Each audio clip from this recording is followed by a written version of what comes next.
Study challenge day 5 ആയി. ഒരാഴ്ചത്തോളമായി ഞാൻ ഇതിനെപ്പറ്റി വീഡിയോ ഇട്ടിട്ട്. അതിൻ്റെ ഇടയിൽ 3 മണിക്കൂർ പഠിച്ച് വീഡിയോ എടുത്തിട്ടുള്ളതൊക്കെ ആണ്. പക്ഷെ പോസ്റ്റ് ചെയ്യാനുള്ള സാഹചര്യം ഉണ്ടായിട്ടില്ല. ചില ദിവസങ്ങളിൽ വീഡിയോ എടുക്കാനും പിന്നെ ചില ദിവസങ്ങളിൽ 3 മണിക്കൂർ പഠിച്ചിട്ടുമില്ല. ചില തിരക്കുകൾ കാരണം മാറ്റിവെച്ച് ഒരാഴ്ചയായി ഞാൻ നേരാവണ്ണം ഈ സ്റ്റഡി ചലഞ്ച് ചെയ്തിട്ട്.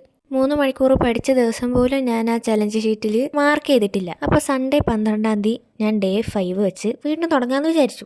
പിന്നെ ഈ ചലഞ്ച് ഞാൻ ഡെയിലി 3 മണിക്കൂർ പഠിക്കും എന്നുള്ളതിന് പകരം ഡെയിലി എത്ര മണിക്കൂർ പഠിക്കുന്നുണ്ട് എന്നുള്ള ഡോക്യുമെന്റേഷൻ മാത്രമായി മാറിയോ എന്നൊരു സംശയം. അതില്ല.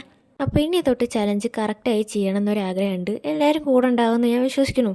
ഡേ 5 ഒരു സൺഡേ ആയിരുന്നു. നിങ്ങൾ ആദ്യം ആ ബോർഡിൽ വരച്ചിരുന്നോ കണ്ടില്ലേ? അതിലത്തെ പകുതി മാത്രമേ നടന്നിട്ടുള്ളൂ. സൺഡേ ആയതുകൊണ്ട് ഇത്തിരി ഓവർ ആംബിഷ്യസ് ആയതാണ് ഗൈസ്. പക്ഷെ 3 മണിക്കൂർ ഞാൻ കംപ്ലീറ്റ് ചെയ്തിട്ടുണ്ട്. ഇവിടെയൊക്കെയാണ് ഞാൻ ട്യൂഷന് പോകാത്തതിന്റെ സുഖം ആസ്വദിക്കുന്നത്. 10th ഇതേപോലെ ഞാൻ ട്യൂഷന് പോയിട്ടുണ്ടായിരുന്നു. ട്യൂഷൻ എന്നൊന്നും പറഞ്ഞാൽ പോരാ, ഒരു 1.5 ട്യൂഷൻ. സെൽഫ് സ്റ്റഡി എന്ന് പറയുന്ന ഒരു സാധനം ആ കാലത്ത് നടന്നിരുന്നില്ല. എനിക്കാണെങ്കിൽ സ്വന്തമായിട്ടിരുന്ന് പഠിച്ചില്ലെങ്കിൽ തലയിലൊരു സാധനം കയറില്ല. ട്യൂഷൻ മോശമായിട്ടൊന്നല്ല. ഒരു ഡിസംബർ ഒക്കെ ആയപ്പോഴേക്കും ഞാൻ ട്യൂഷൻ നിർത്തി വീട്ടിലിരുന്ന് പഠിക്കാൻ തുടങ്ങി. എനിക്ക് ആ പരിപാടിയെ പറ്റുള്ളൂ ഗൈസ്. ഇതേപോലെ ടീച്ചേഴ്സ് ഓവറായിട്ട് ഹോംവർക്കും കാര്യങ്ങളൊക്കെ തന്നാൽ ഞാൻ വല്ലാണ്ട് സ്ട്രെസ്ഡ് ആവും. കാരണം എനിക്ക് എൻ്റെ ഡൗട്ടിനനുസരിച്ച് പഠിക്കാൻ ഇത്തിരി സമയം ഒരു ദിവസത്തിൽ എന്തായാലും വേണം. റിലേറ്റ് ചെയ്യാൻ പറ്റണവർ ഉണ്ടാവും എന്ന് ഞാൻ വിശ്വസിക്കുന്നു. അപ്പോൾ ഡേ 5/30 ഇവിടെ അവസാനിക്കുകയാണ്.